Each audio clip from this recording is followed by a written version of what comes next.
FFU ni Field Force Unit, ambayo Kiswahili sasa watu wanasema fanya fujo uone, kitu ambacho ni tofauti kabisa tena na maana. Ni watu ambao tunasema wako kwenye field, ni watu wa field.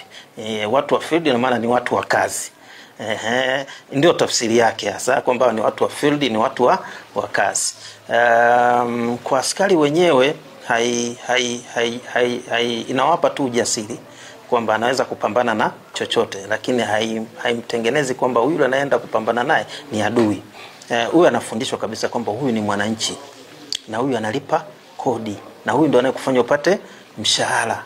Kwa hiyo unatakiwa umheshimu, umwelekeze, na iwepo itatokea kutumia nguvu, basi iwe reasonable force, yani nguvu ya kadri ya kuhakikisha kwamba tunawezesha ukamataji na kuhakikisha kwamba hali inarudi kwa kawaida.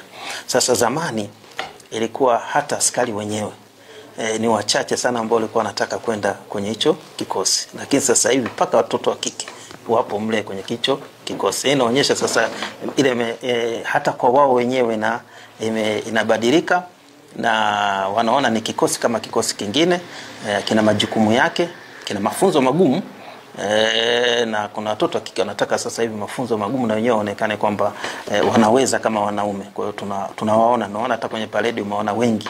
Zamani ungeweza kuona mmoja tu, tena anakuwa secretary wa mkuu wa kikosi. Kwa hiyo unaona ile mentality inabadilika, na taratibu wananchi wanaanza kuwazoea. Jana kulikuwa tunafanya kikao, mkutano wa kufungua kampeni kule Tunduru. Ikatokea wanamuziki, wananchi sasa wakawa wanaisogea ile jukwaa kama wamewazidi wale askari wa kwanza. Kwa hiyo tuliwaita askari wa Field Force, lakini hawakuwa na silaha wala na kirungu, wakawasogeza wananchi vizuri na muziki ukaendelea. Kwa hiyo unaona, na wananchi, ingekuwa zamani wale wangeanza kukimbia wale wananchi, lakini walisogea na wakaendelea. Kwa hiyo kuna respect, kuna kuheshimiana fulani kati ya mwananchi na yani mwananchi anamheshimu askari wa Field Force na askari wa Field Force vivyo anamheshimu mwananchi, wanaheshimiana wote wakitambua nafasi zao katika kazi.